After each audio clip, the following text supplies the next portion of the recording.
ఎంత కష్టం వచ్చినా నీ లక్ష్యం మీద ఫోకస్ ఉంటే నీ కథ ప్రపంచానికే వినిపిస్తుంది.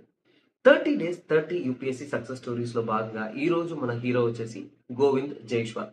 సో అతను పుట్టింది వారణాసిలో ఒక చిన్న బస్తీలో. వాళ్ళ నాన్న రిక్షా పుల్లర్. కఠినమైన ఒక పవర్టీలో ఉన్నారు. అయినా సరే తన కలలో మాత్రం ఐఏఎస్ అవ్వాలని ఉండేది. బయట ఎవరికన్నా కానీ నేను ఐఏఎస్ అవ్వాలి అని చెప్పిన వెంటనే ప్రతి ఒక్కరు గుప్పుమని నవ్వేవారు.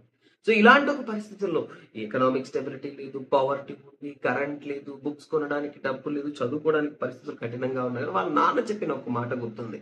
వాళ్ళ నాన్న ఎండ వాన ఏ కష్టం వచ్చినా కానీ తన పని చేసుకుంటూ కూడా వాళ్ళ కొడుక్కి వాళ్ళ పిల్లలకి ఒక మాట చెప్పేవాడు. సో ఈ కష్టాలు నా నుంచి మీరు బయటపడాలంటే, పవర్టీ నుంచి బయటపడాలంటే ఎడ్యుకేషన్ ఒకటే బెస్ట్ మార్గం అని గట్టిగా చెప్పాడు. దీన్ని చాలా గట్టిగా నమ్మాడు గోవింద్. అందుకోసమే ఏంటంటే ఎంత కష్టం వచ్చినా, ఎంత పరిస్థితి ఉన్నా కానీ తను ప్రిపేర్ అవుతూ ఉన్నాడు.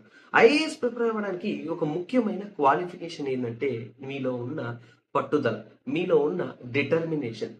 చివరికి రిజల్ట్స్ వచ్చిందండి. 2006 ఆల్ ఇండియా 48 ర్యాంక్ తో ఐఏఎస్ ఆఫీసర్ గా నిలిచాడు గోవింద్. ప్రతి ఒక్కరు ఒక రిక్షా పుల్లర్ కొడుకు ఐఏఎస్ ఆఫీసర్ అయ్యాడు.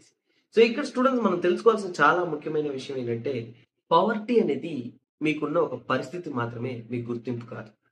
దాన్ని జయించాలంటే మీకున్న ఏకైక మార్గం ఏంటంటే ఎడ్యుకేషన్.